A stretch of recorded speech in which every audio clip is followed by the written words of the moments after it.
Miremos lo que dice aquí. El documento no fue escrito específicamente para este evento, fue escrito durante el tiempo de elecciones y se presentó en marzo en un conversatorio que se tenía en el seminario bíblico. En la primera parte damos una orientación general. Las siguientes tesis enfocan la pregunta en cuanto a la participación cristiana en la política. No se trata aquí de la participación en la política que le corresponde a todo ciudadano por medio de la votación en las elecciones. Tampoco se trata de la participación de un cristiano en la administración pública. Se trata más bien de la participación del creyente en la actividad de hacer política, ya sea por hacer campaña, proselitismo, por un candidato, por un partido específico, ya sea por lanzarse como candidato, ya sea por participar en marchas de protesta, ya sea por armar un partido político, etc. Hacer política, es de eso que estamos hablando en las tesis que siguen. Esas tesis se dirigen de manera especial a los cristianos evangélicos en Colombia. La Iglesia Católica tiene su propia historia en cuanto a la reflexión sobre y la participación en la política. El propósito de estas tesis no es enfocar las elecciones de este año. Como se dice en la última tesis, tiempo de elecciones no es buen tiempo para hablar de cristianos en la política. ¿Sí? La intención es ofrecer unos parámetros generales para el cristiano hacer política. Queda claro, sin embargo, que en estas tesis no se pretende ser neutral frente a ciertos temas álgidos de la realidad colombiana hoy. Hasta ahí vamos bien. Primera tesis. Hace falta una pedagogía en el tema del creyente y la política. Una experiencia personal en febrero de este año muestra que es posible tener un debate sobre este tema entre creyentes que gozan un nivel notable de educación formal y que todos consideran que el cristiano sí debe participar en la política, sin que en ese debate se presente una sola sugerencia concreta en cuanto al aporte que podrían hacer los cristianos en la política colombiana de hoy.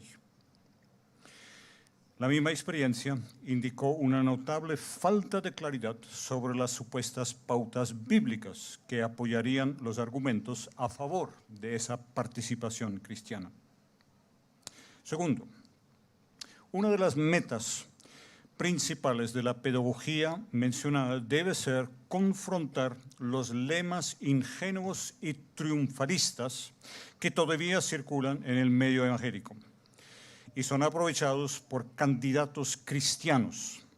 Se está pensando en frases como, ya basta con que nos gobiernen los incrédulos. Cristo es la respuesta, voten por mí. ¿Ustedes conocen la canción? Dios no nos trajo hasta aquí para volver atrás. ¿Sí lo conocen? No voy a cantar un especial aquí. Sí. Número 3. Creo que es para cantar la canción. Okay. Gracias. Número 3. Resulta clave conocer los antecedentes de una participación cristiana en la política, no solo en Colombia, sino a lo largo de la historia de la Iglesia. Hay mucho que aprender de la experiencia de otros en el pasado y en el presente. Además, no sobra subrayar que las actuaciones políticas de cristianos en el pasado constituyen para muchos no creyentes una barrera importante cuando escuchan el mensaje del Evangelio. Es justamente por lo que cristianos han hecho en la política en el pasado que dicen no gracias. 4. Como respuesta a actitudes ingenuas y triunfalistas, es preciso reconocer que la Biblia no ofrece modelos para una participación cristiana en la política, así como tampoco ofrece una plataforma clara respecto a las cosas que un político creyente debe procurar por medio del poder político. En las tesis que siguen se amplía este punto. 5. Ni la situación política del antiguo Israel, ni el contexto político de la nueva iglesia cristiana se dejan comparar con lo que se llama política hoy. La política colombiana se rige por una carta política que define unas estructuras estatales y políticas que no tienen contraparte en el contexto bíblico. 6. Ni las leyes del Antiguo Testamento, ni el gobierno monárquico desde el tiempo de Saúl ofrecen puntos de referencia que puedan servir para la participación cristiana en la política hoy.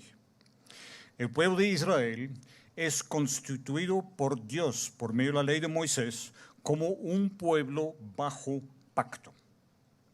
Esto implica que cualquier israelita que desobedece las estipulaciones del pacto, la ley de Moisés, se hace reo de muerte. Un pacto es un compromiso bajo pena de muerte. Eso es lo que significa. ¿Sí? Esto no tiene comparación con la situación de los ciudadanos colombianos, ni con los habitantes de ningún otro país hoy. Por eso es un error suponer que los cristianos hoy deben abogar por la pena de muerte, ya que la Biblia contiene la pena de muerte. ¿Sí? Punto 7.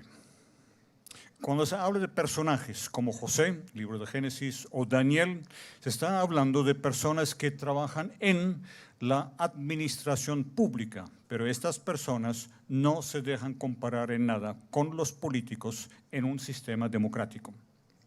Sí es cierto que se ha tomado a José como modelo del hombre político desde Filón de Alejandría. Filón de Alejandría era contemporáneo del apóstol Pablo. Punto número 8. Los textos que mejor anticipan dentro del Antiguo Testamento la nueva situación que se da con el nacimiento de la iglesia cristiana son textos como Jeremías 29.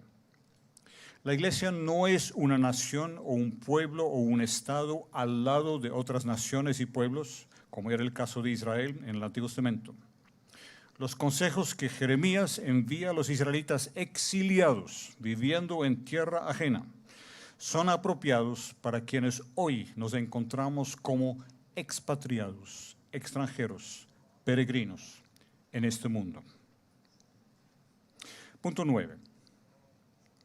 Cuando Pablo escribe en Romanos 13 sobre la necesidad del creyente someterse a las autoridades humanas, tienen el texto paralelo en 1 de Pedro, capítulo 2.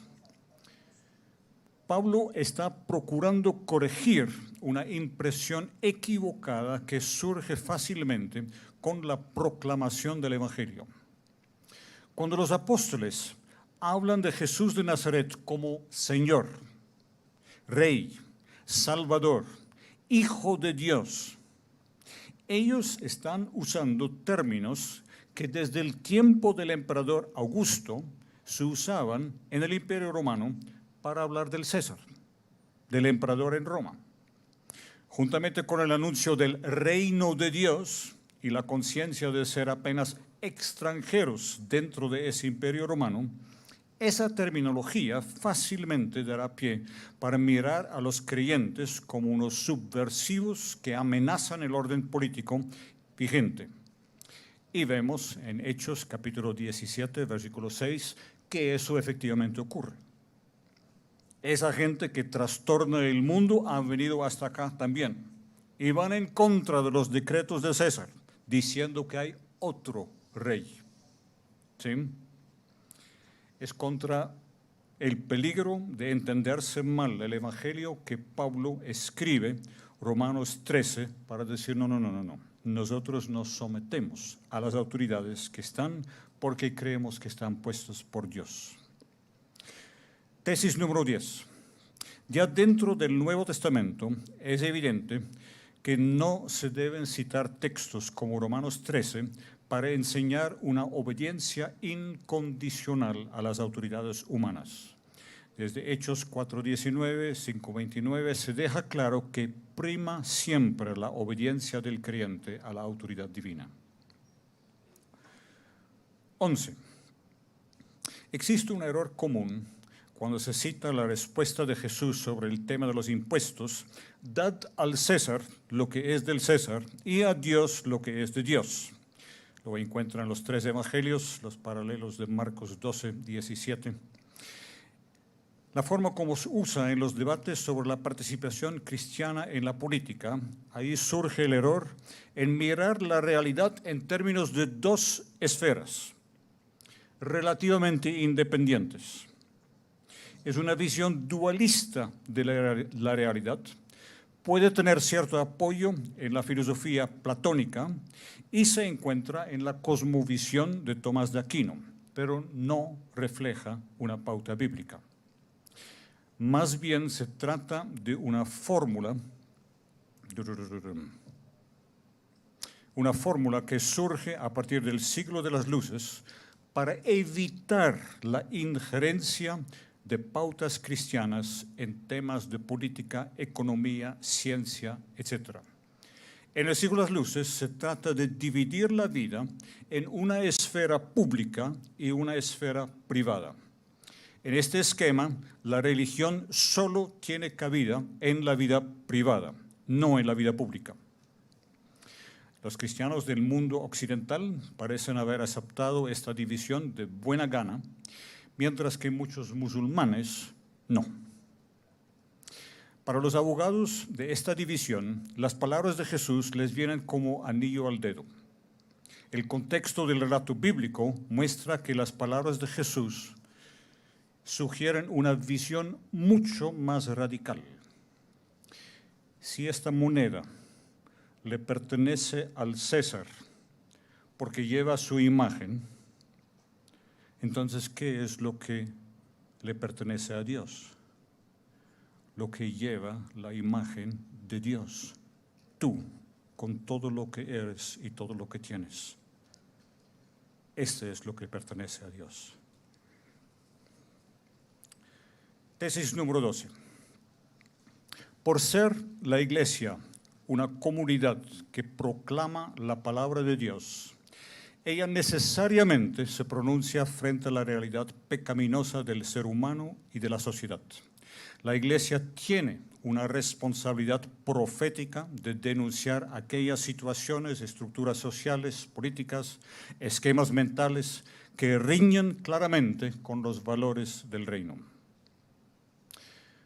Por ser la Iglesia una comunidad que abarca una gran variedad de personas, que representan profesiones, perspectivas y orientaciones muy diversas, ella no debe asumir posiciones partidistas. La Iglesia es aquel lugar donde el creyente uribista se siente al lado del creyente petrista para juntos alabar a Dios. Esto significa que la Iglesia como tal no debe hacer política, en el sentido que se define en estas tesis. No puede ofrecer plataforma para candidatos o para partidos, no puede indicar a los miembros cómo deben votar. La Iglesia puede buscar espacios para promover la pedagogía, que se menciona en la tesis 1 y 2, pero debe hacerlo sin tomar partido. Tesis número 14. Si un creyente hace política, lo hace a título personal, no en representación de una comunidad, congregación, denominación, ni mucho menos a título de la Iglesia de Cristo. Una mirada a los siglos recientes muestra que ha habido y hay creyentes que se identifican apasionadamente con ideologías de izquierda por causa de sus convicciones cristianas. Así como hay también, y ha habido, creyentes que se identifican apasionadamente con ideologías de derecha por causa de sus convicciones cristianas. La Iglesia no debe hacer eso, no debe tomar partido. 15. Lo dicho en las tesis anteriores pone de manifiesto lo controvertido que resulta la participación de pastores en la política. 16. Todo creyente tiene la responsabilidad de informarse lo mejor posible sobre los candidatos y partidos que buscan su voto. Esto implica indagar respecto a las propuestas concretas que tienen, su actuación en el pasado, el historial de sus líderes. Significa desconfiar del circo mediático en torno a los candidatos, como también de los clichés y verdades comunes del entorno. Seguimos con eso en el 17. El creyente debe desconfiar de aquellos que procuran hacer proselitismo entre cristianos al presentarse como defensores de los valores de la familia y frases por el estilo. Un partido político se identifica por su base ideológica, su plataforma, sus propuestas y su historial particular, no por las estrategias y artimañas que usa para ganar votos. Si bien las estrategias y artimañas sirven para resaltar el cinismo y la falta de valores sólidos en el mundo político. Las mentiras del plebiscito del 2016 deben servir de advertencia para el futuro. A la luz de ese mismo año 2016, nos sobra advertir contra una repetición de los errores cometidos por parte de evangélicos conservadores en otras latitudes. El pastor Tim Keller ha notado en varios escritos la paradoja del cristiano en la vida pública. El evangelio lo motiva a un compromiso social y político con los pobres, los marginados y las minorías sociales, al mismo tiempo que el evangelio lo lleva a una posición conservadora en temas de ética sexual. La gente alrededor no entiende eso, cómo se puede hacer esa aparente paradoja. 18. En vista de lo dicho arriba en la tesis 4, el votante cristiano debe desconfiar igualmente de aquellos que se presentan como encarnación de valores cristianos. La pluralidad de partidos y movimientos cristianos previene contra el facilismo de votar por un partido, por un candidato, porque es cristiano. 19. La democracia no es un valor cristiano. Aquella organización de gobierno y Estado que hoy llamamos democracia no se fundamenta en pautas bíblicas. Como creyentes podemos apreciar, valorar muchos aspectos positivos del sistema democrático, así como debemos notar que la realidad que vivimos en un país que se llama democrático dista mucho del ideal. 20. En el contexto colombiano, es propio advertir contra la tentación del caudillismo. La confianza ciega en un líder político, aun si este líder llegó al poder en forma democrática. En últimas, el caudillismo significa renunciar a la responsabilidad política que tiene cada ciudadano en una democracia. Resulta muy extraño en una democracia que un mismo líder político determine el resultado en las elecciones presidenciales durante 2 décadas, desde el 2002 hasta el 2022. Ya que los medios llevan años advirtiendo contra el peligro del castrochavismo, es útil recordar que el líder político que en tiempos recientes cambió la carta política para extender su periodo de gobierno, aspiró incluso a un tercer cuatrienio, no era de izquierda, sino de derecha. ¿Sí? 21. El término libertad, tal como se usa en el discurso político, generalmente no coincide con las formas en que la Biblia usa el término. 22. El estado omnímodo actual es muy difícil encontrar un término apropiado. No se está hablando de estado totalitario, porque un estado totalitario es un estado donde hay una ideología determinada que rige. Estamos hablando de algo un poco diferente. El estado omnímodo actual dista mucho de la realidad política descrita en Romanos 13. Lo dicho por Pablo en Romanos 13 no menciona sino la función judicial de las autoridades de su tiempo. Es una de las curiosidades paradójicas de la historia que la democracia moderna surge como respuesta a la tiranía, la monarquía absoluta y otros sistemas políticos autocráticos. Lo que los filósofos de la Ilustración buscan, y hay un paralelo ahí con la democracia ateniense, la República Romana, lo que ellos buscan es el respeto por los derechos del ciudadano, para protegerlo contra el poder arbitrario de quienes gobiernan. Sin embargo, el concepto de un Estado que vigila por los derechos del ciudadano, y la Carta Política del 91 es el ejemplo por excelencia,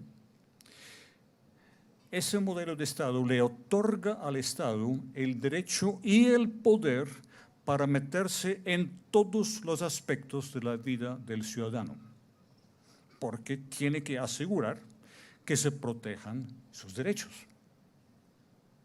Es lamentable que es justamente en la función judicial que menciona Pablo en Romanos 13 que el Estado colombiano está cojeando.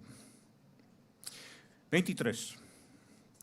Los derechos que representan hoy el fundamento para la realidad política no surgen de la Biblia.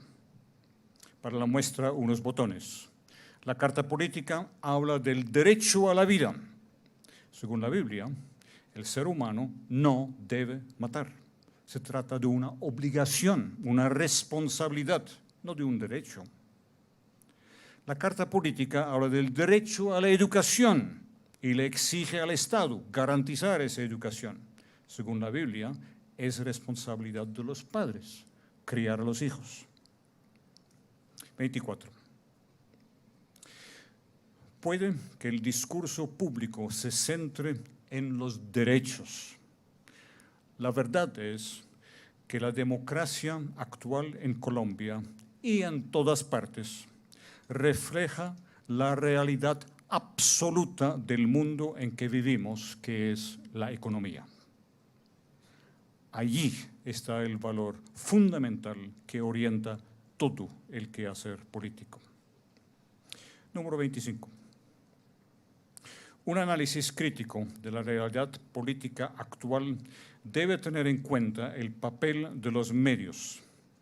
El creyente que procura entender la realidad nacional, ya sea para orientar su propia actuación política, ya sea no más para saber por quién votar, encontrará rápidamente cuán difícil es liberarse de la presentación de esa realidad promovida por los medios. Como dice Jacques Ellul, hay una gran diferencia entre la realidad política y la ilusión proyectada por los políticos y por los medios. Cualquier teórico de la democracia enfatizará la importancia de una prensa libre, pero los medios solo pueden existir por los ingresos generados por pauta publicitaria.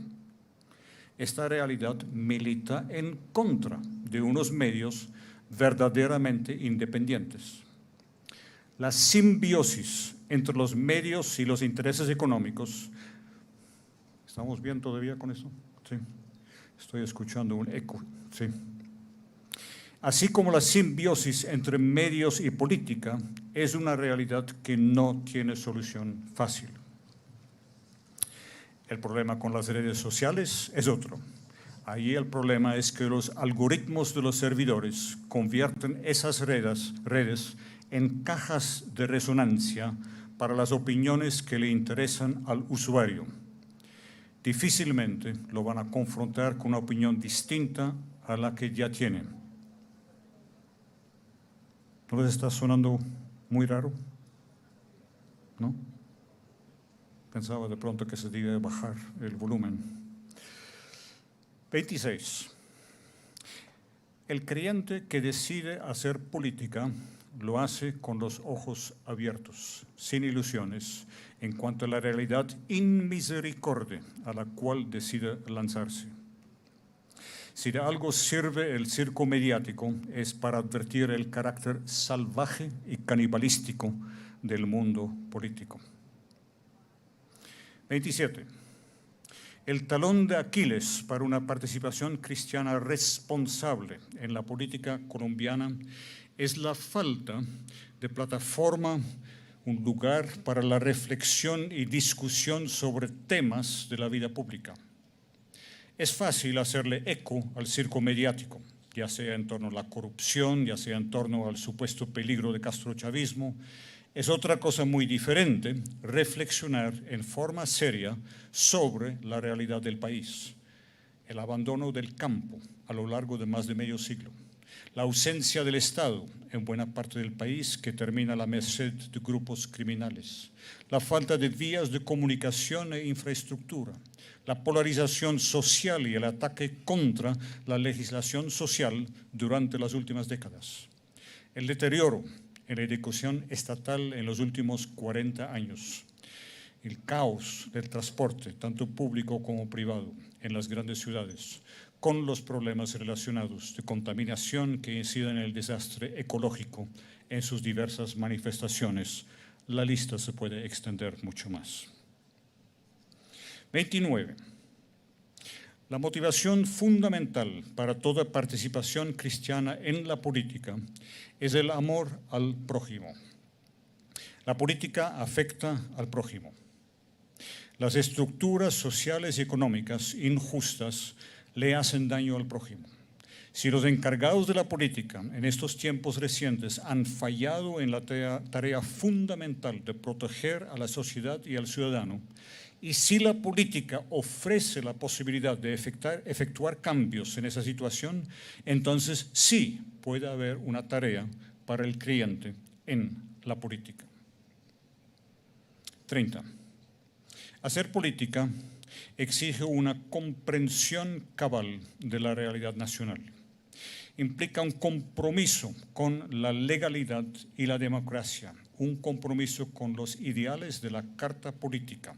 Por ejemplo, la distribución equitativa de la prosperidad nacional. Ahí está, en la Constitución.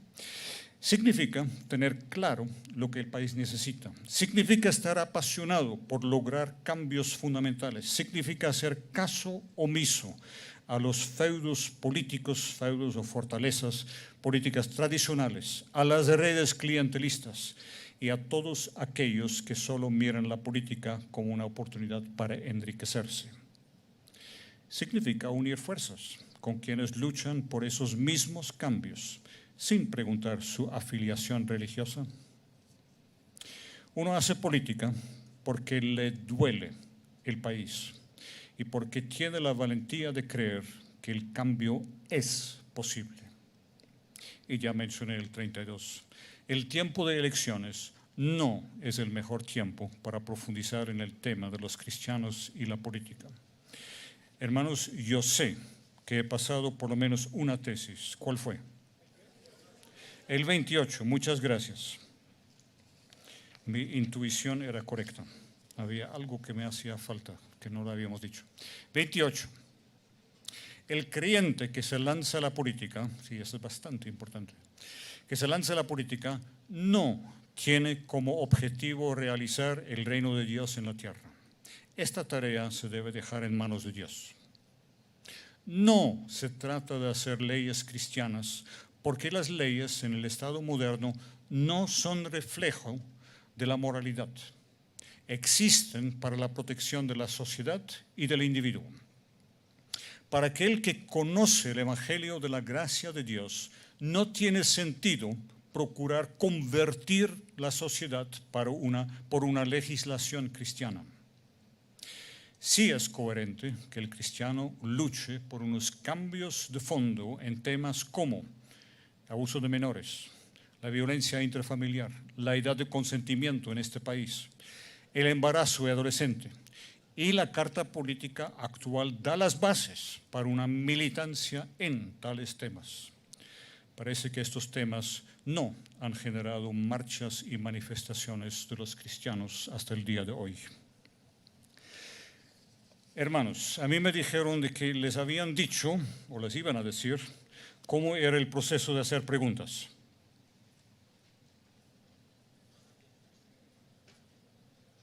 A ver, Ronaldo.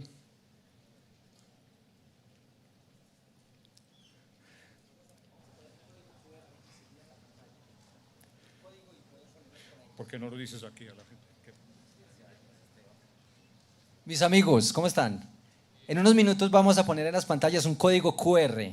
Tengan su celular listo, lo escanean y pueden por ahí poner las preguntas y vamos a hablar de las preguntas después de la segunda sesión. ¿Listos? Entonces, tengan ahí listica su pregunta, por favor. De pronto ya se dieron cuenta de que tenemos 3 sesiones esta mañana. Primera es ahora sobre cristianos y la política. La segunda sesión es sobre confusión y quebrantamiento sexual. Y la tercera sesión es, después de haber recibido las preguntas, poder tener un conversatorio sobre las preguntas que tienen. Déjeme terminar con algunas observaciones generales. El tiempo oficialmente se ha ido, pero unas aclaraciones.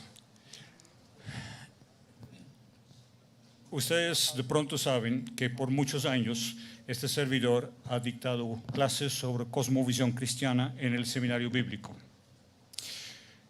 En los últimos años de enseñarlo, se dio un cambio fundamental y era por una razón muy sencilla. Como parte del curso, todo estudiante tenía que leer una historia de Colombia. Para los estudiantes que han pasado por el colegio, que han pasado por el bachillerato, que han visto todos los cursos, etc., era una revelación ver cuál era la historia de su propio país. Tantas cosas que sencillamente no sabían. Por favor, les animo, si a ustedes les interesa esta tierra, si a usted Dios lo ha llamado para servirlo a Él aquí, y si a usted le picó el bicho de la política, ahí especialmente, por favor investiguen sobre lo que es la historia de este país. Un ejemplo nomás.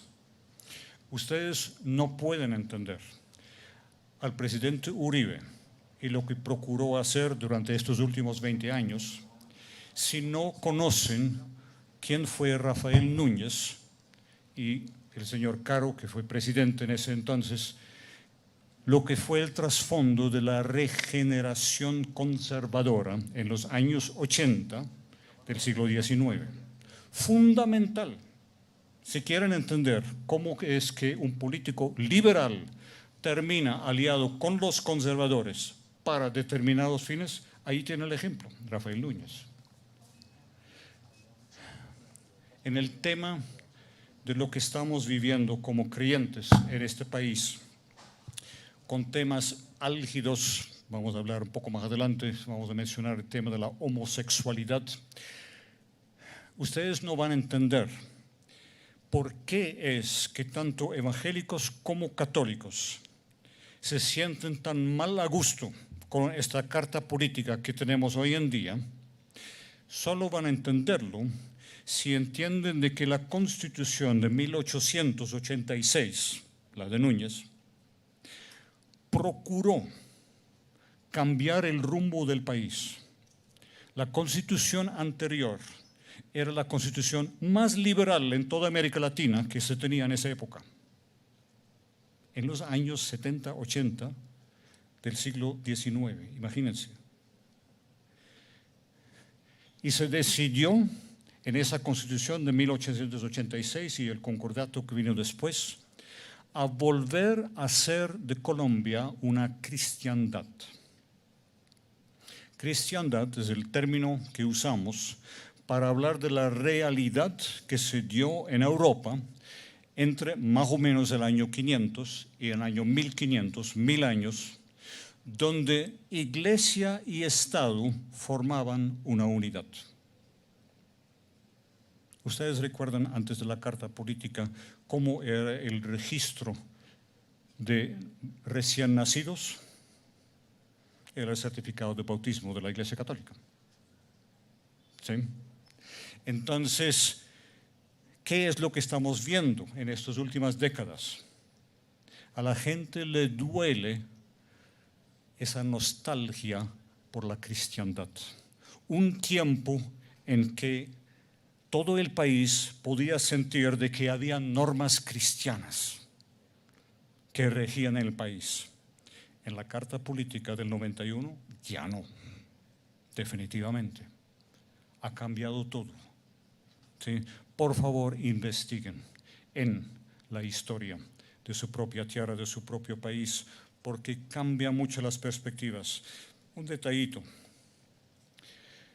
Nosotros generalmente, con lo poco que sabemos de historia de la Iglesia, pensamos de que fue un milagro, de que en poco más o menos 3 siglos, esa iglesia nueva perseguida logró conquistar el Imperio Romano. ¿Qué tal una perspectiva distinta? ¿Qué tal si de hecho se trataba de 2 emperadores romanos, Constantino y Teodosio? Constantino al principio del IV siglo, Teodosio al final del IV siglo. No es tocayo mío, Teodosio.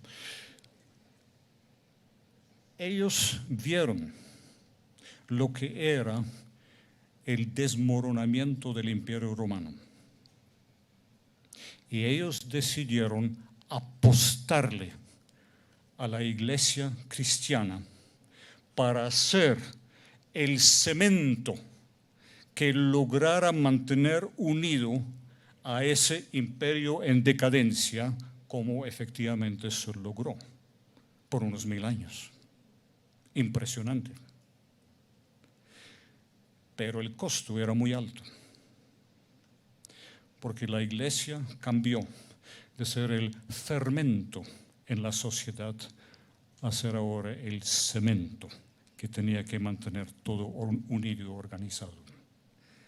Hay que poner interrogantes en esas verdades comunes que tenemos en la cabeza y que de pronto no corresponden a la realidad. ¿Qué tal si oramos? Y con eso terminamos. Y las preguntas, por favor, para esta tarde, no, final de la mañana. Y profundizamos sobre los puntos que ustedes quieren. Oremos.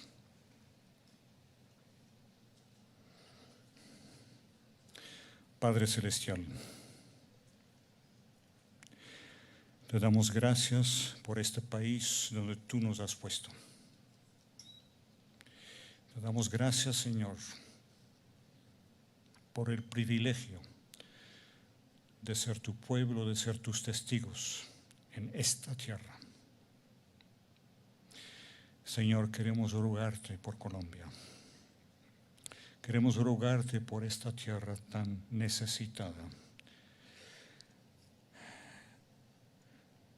No vemos las necesidades porque andamos cada uno en nuestras propias rutinas, en los quehaceres de todos los días.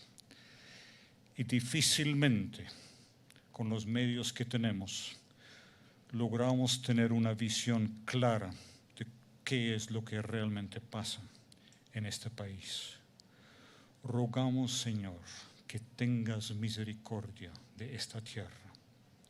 Que tú, Señor, cumplas tus propósitos en esta tierra.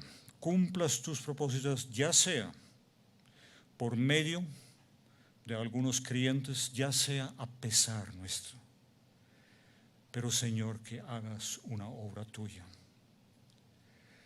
Rogamos por el presidente que tenemos, Gustavo Petro.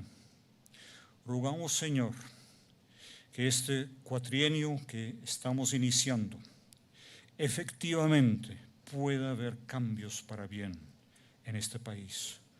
Rogamos, Señor, que tantas cosas que se vienen haciendo desde siempre, con una élite desde siempre, puedan efectivamente cambiarse. Podamos ver que algunos de los ideales que en campaña, en el tiempo de elecciones se expresan, efectivamente se hagan realidad. Señor, ten misericordia de esta tierra. Queremos poner esta tierra en tus manos. Que tú la bendigas y que nos bendigas a nosotros en nuestro servicio en esta tierra, en este país. Lo rogamos en el nombre del Señor Jesucristo. Amén.